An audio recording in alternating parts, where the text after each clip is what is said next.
안녕하세요. 시니어를 위한 꼭 필요한 정보 시니어 전성시대입니다. 보이스피싱 범죄가 날로 진화하고 있습니다. 그 수법이 더 교묘하고 치밀해져서 이전과는 완전 다른 방식으로 많은 사람들을 속이고 있는데요. 검찰인 척, 경찰인 척, 가족인 척 하는 건 이제 옛날 방식이 되었습니다. 아예 번호까지 조작하고 누구도 쉽게 알아차릴 수 없는 교묘한 방식으로 남녀노소를 불문하고 사기를 치고 돈을 빼앗고 있는데요. 그래서 준비했습니다. 올해 특히 더 심해진 보이스피싱 범죄, 요즘 어떤 식으로 사기를 치는지, 무엇을 특히 조심해야 하는지 오늘 확실하게 알려드리겠습니다. 오늘 정보 주변 분들께도 꼭 공유하셔서 절대 당하는 일 없으시길 바랍니다. 구독, 좋아요, 알림 설정은 영상 제작에 큰 힘이 됩니다.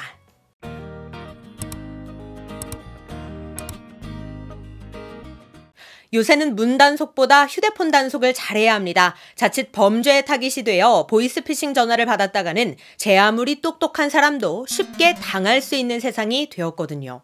그래서 요즘은 도둑보다 보이스피싱 범죄자들이 더 판을 칩니다. 그런 만큼 범죄 수법도 더 다양해지고 더 악랄해졌는데요. 그래서 그런 범죄자들에 당하지 않으려면 요새 어떤 수법으로 범죄를 저지르는지 미리미리 잘 파악할 필요가 있습니다. 그래서 저희 시니어 전성시대에서는 그동안 다양한 수법들에 대해서 많이 알려드렸었는데요. 이번 수법은 저도 정말 충격을 받았습니다. 누구라도 당할 수 있겠더라고요.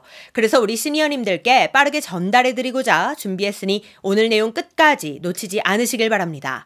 올해 2021년 보이스피싱 범죄 피해액만 무려 1조 원에 이를 전망이라고 합니다. 올해 당한 사람들의 총 피해 액수가 1조라는 얘기입니다. 1조. 정말 나쁜 놈들입니다. 어떻게 1년 동안 1조라는 사기를 칠 수 있을까요?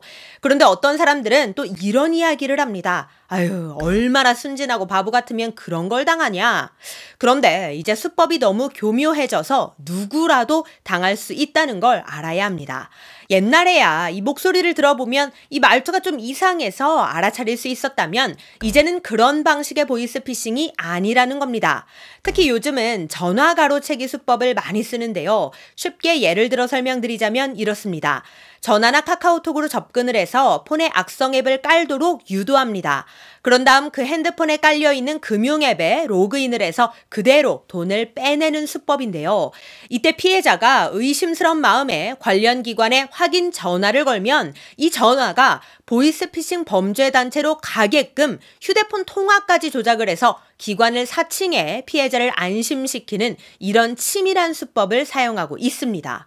2중, 3중으로 사기를 치고 있으니까 당하는 사람도 중간에 의심스러워서 어디론가 전화를 하면 그것까지도 또 조작을 하고 이러니 피해자가 정신을 못 차리고 당할 수밖에 없다는 거죠. 그래서 잘못 걸리면 누구라도 당할 수밖에 없다는 겁니다. 실제 얼마 전 있었던 한 사건을 바탕으로 조금 더 자세하게 이야기 드리겠습니다.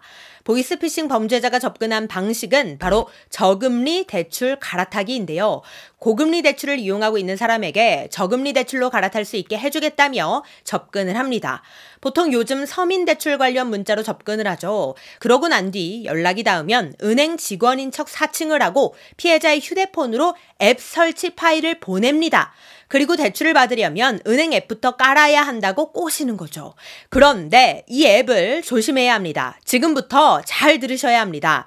우리 시니어님들 혹시라도 은행이라고 하면서 또는 대출 저금리로 갈아타게 도와주겠다고 하면서 또는 여러 가지 이유들로 어떤 앱 설치 파일을 보내고 이 앱을 반드시 깔아야 한다고 하면 절대 깔면 안 됩니다. 왜냐? 스마트폰에 이 앱을 깔면 내 돈을 싹 털어갈 뿐만 아니라 내 휴대폰의 전화, 문자까지 원격 조종해서 내가 이도저도 못하게 막아버리는 겁니다. 나중에 이게 혹시 보이스피싱인가 싶은 생각이 들어서 이곳저곳에 전화 걸어서 확인해 보려고 해도 이미 폰을 원격으로 다 조종하고 있기 때문에 내가 금감원에 전화를 걸어도 자기네가 가로채고 전화를 받습니다. 그런데 심지어 ARS 문구도 똑같이 흉내내서 피해자는 이게 진짜 금감원인지 아닌지 알 수도 없게끔 만들어버리는 수법입니다.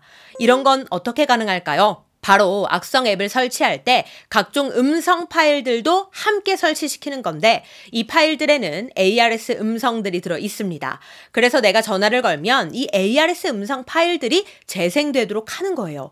그리고 난 다음에 상담원과 연결할 때에는 조직원이 전화를 받아서 보이스피싱 아니다, 아무 문제 없다 라고 하며 피해자를 안심시키는 방식인 거죠.